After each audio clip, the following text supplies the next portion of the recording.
Hello everyone, कैसे हैं आप सब। मेरा नाम वैभव कौशिक है और आज हम उस टॉपिक को पढ़ने जा रहे हैं जो कि कुछ दिन पहले हमारे लिए एक बहुत ही गर्व की बात था और आज वो एक विवाद का मुद्दा बन गया है। अब वो क्या है टॉपिक?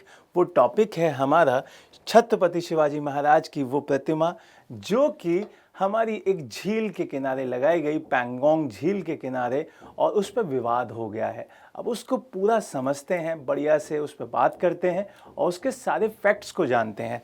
सबसे पहले मैं आपको बता दूं कि इस क्लास में हम क्या क्या पढ़ने वाले हैं। इस क्लास में हम पढ़ने वाले हैं कि ये क्यों चर्चा में है।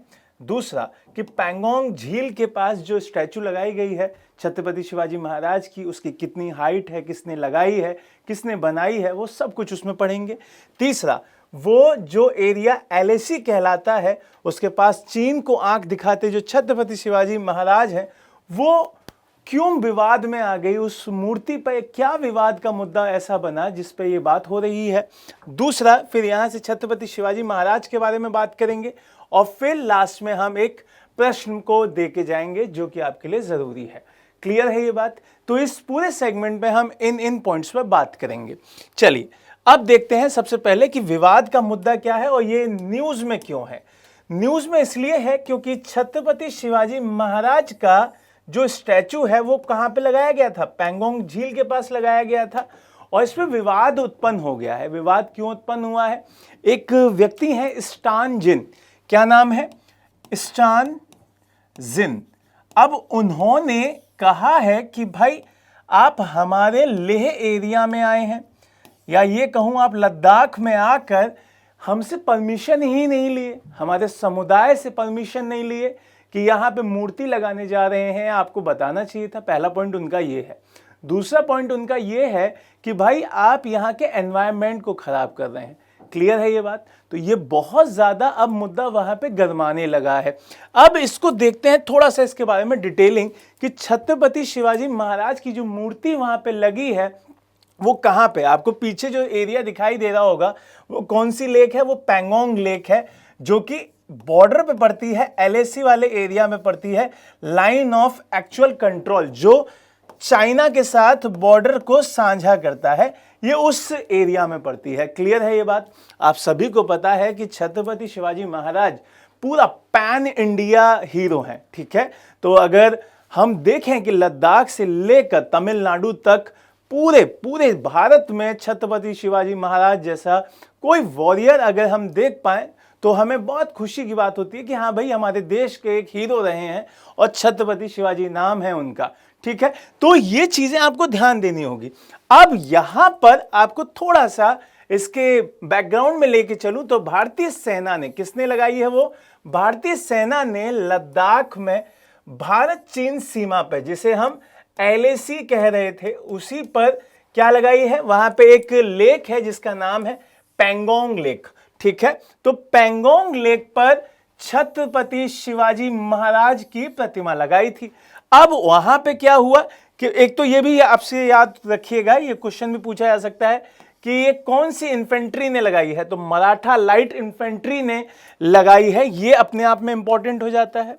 दूसरा, इनकी सोच जो इन्होंने बताया कि हमने क्यों लगाई है, वो इसलिए लगाई है, इनका कहना है कि शिवाजी की यह प्रतिमा वीरता, दूरदर्शिता और अटूट न्याय का विश्वास प्रतीक है।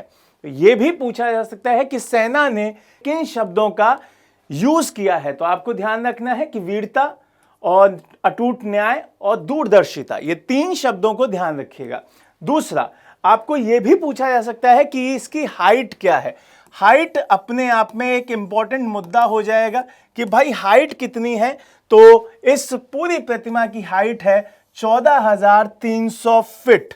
क्लियर है ये चीज? तो ये पूछा जा सकता है आपसे कि भाई उन शब्दों को बताइए, किसने ये लगाई है उसको बताइए, कहां पे लगाई गई है ये बताइए, और कितनी फीट ऊंचाई है इसकी ये बता दीजिए।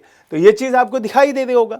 फिर यहां से अगर मैं थोड़ा सा चाइना के साथ रिलेट करूं, ठीक है, अगर चाइना के साथ रिलेट करूं तो ये जो एरिया पड़ता है ये वाला, तो यहां पर आपको LAC दिखाई देता है, लाइन ऑफ एक्चुअल कंट्रोल। तो यहां पे एक डैम चौक और दैपसोंग, दो जगह पड़ती हैं, आपको दिख रही होगी, डैमसोक और डैमचौक, ठीक है, दैपसोंग और आपकी डैमचौक, ये दो जगह हैं। यहां पे समझौता हुआ कि भाई आप चाइना और हिंदुस्तान, इंडिया के बीच में शांति स्थापित करने के लिए समझौता स्थापित हुआ, और उसी को ध्यान रखते हुए कि भारत ने यहां पे प्रतिमा लगा दी है। तो ये बढ़िया चीज की है भारत ने, ठीक है, और इन दोनों देशों के तनाव को कम करने की दिशा में ये एक महत्वपूर्ण कदम माना जा रहा है। क्लियर है ये चीज? तो इन दोनों जो जगह हैं उनको भी ध्यान रखिएगा।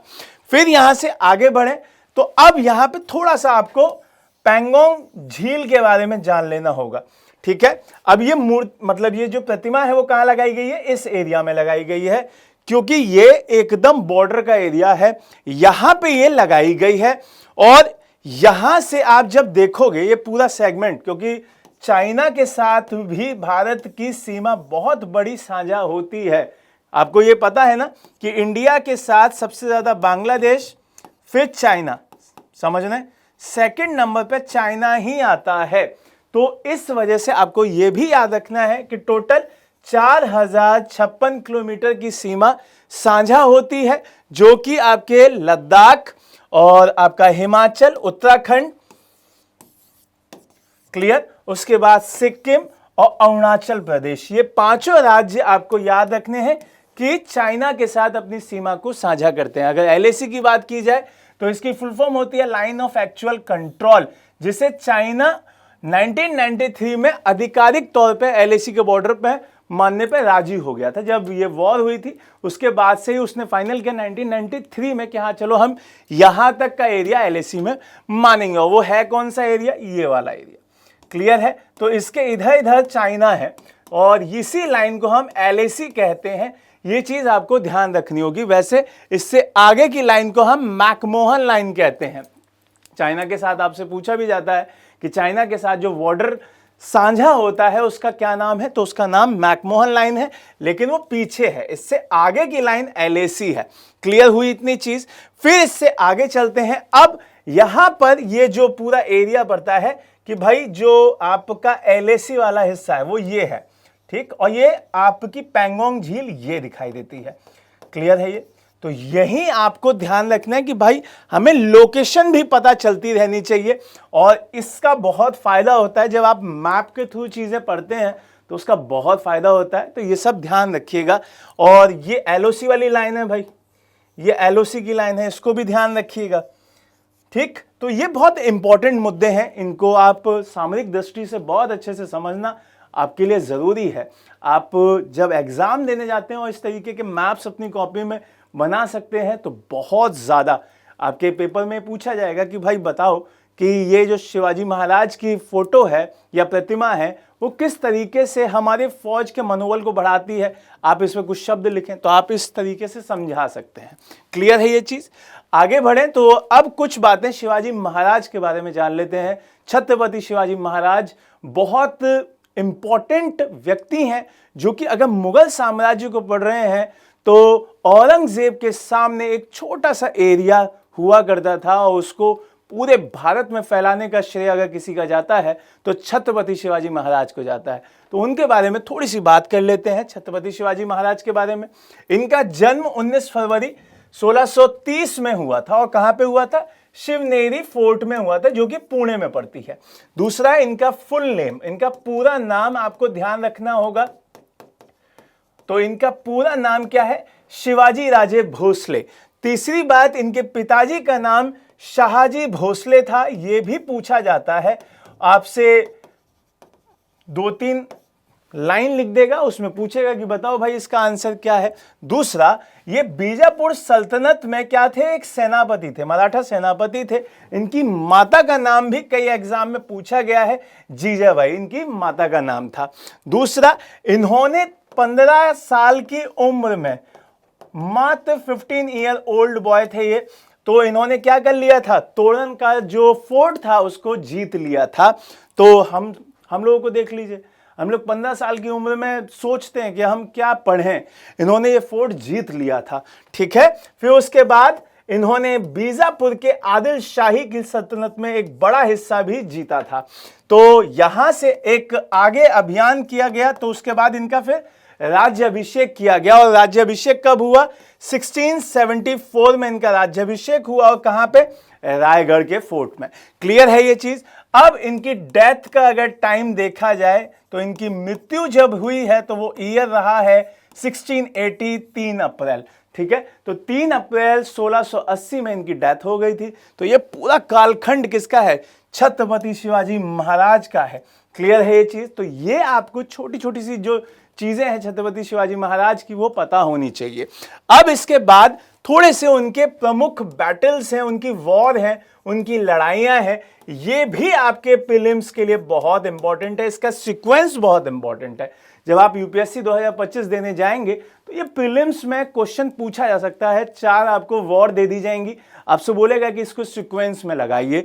तो आपका रायगढ़ का युद्ध 1646, फिर तोरण 1647, तंजावुर यहां पे 15 साल के थे। ठीक है, यहां पे 15 साल के थे। फिर तंजावुर 1656, फिर उसके बाद कल्याण की लड़ाई 1657, प्रतापगढ़ 1659, पावनखिंड की 1660, सोलापुर, पुरंदर, उमरगढ़, शिंदे वंश के साथ युद्ध और बरार और खानदेश के साथ विजय। ये पूरा सेगमेंट चलते चलते यहां से पूरा हर साल एक ना एक लड़ाई होती गई। और कब तक लड़े हैं? 74 तक इन्होंने युद्ध किया है। और औरंगजेब के सामने, अगर मुगल सल्तनत के सामने देखा जाए तो शिवाजी महाराज एक वो दीवार जिन्होंने मुगल को सबसे बेहतरीन अगर देखा जाए ना चुनौती, तो वो शिवाजी महाराज ने ही दी। इसीलिए आपने देखा होगा छत्रपति शिवाजी महाराज की गुरिल्ला युद्ध नीति पूरे वर्ल्ड में सबसे ज़्यादा फेमस है। और ये कहा जाता था बहुत बार, मुगल जो दरबार था उसमें कहा जाता था कि वो मराठा साम्राज्य का जो चूहा सा है वो किस तरीके से है, क्योंकि वो गुरिल्ला युद्ध नीति की वजह से ही ये शब्द यूज किए जाते थे। तो छत्रपति शिवाजी महाराज हमेशा आप देखेंगे तो अलग तरीके का ओहदा रखते हैं हमारे पूरे इतिहास में, तो वो दिखाई देता है। ठीक है, तो इस तरीके से पूरी क्लास छत्रपति शिवाजी महाराज की प्रतिमा को लेके थी, लेकिन उस पर विवाद करना किस तरीके से सही है या गलत है ये आप मुझे कमेंट बॉक्स में बताइएगा। यही आपका प्रश्न है कि क्या इतने महान व्यक्ति जो हमारे देश के इतिहास में इतना गौरव प्राप्त किए हैं, क्या उनकी प्रतिमा लगाए जाने पर कोई विवाद होना चाहिए या नहीं होना चाहिए, ये आप मुझे कमेंट बॉक्स में बताइएगा। अब इस क्लास को एंड करते हुए मैं सिर्फ और सिर्फ छत्रपति शिवाजी महाराज की ये लाइनें बताऊंगा कि यशस्वी, कीर्तिमान, समर्थ, उदार, नेक, नीतिज्ञ और अपनी प्रजा को जानने वाले हैं हमारे राजा छत्रपति शिवाजी महाराज। तो जय छत्रपति शिवाजी महाराज। ठीक है, पढ़ते रहिए, मस्त रहिए। जय हिंद, जय भारत।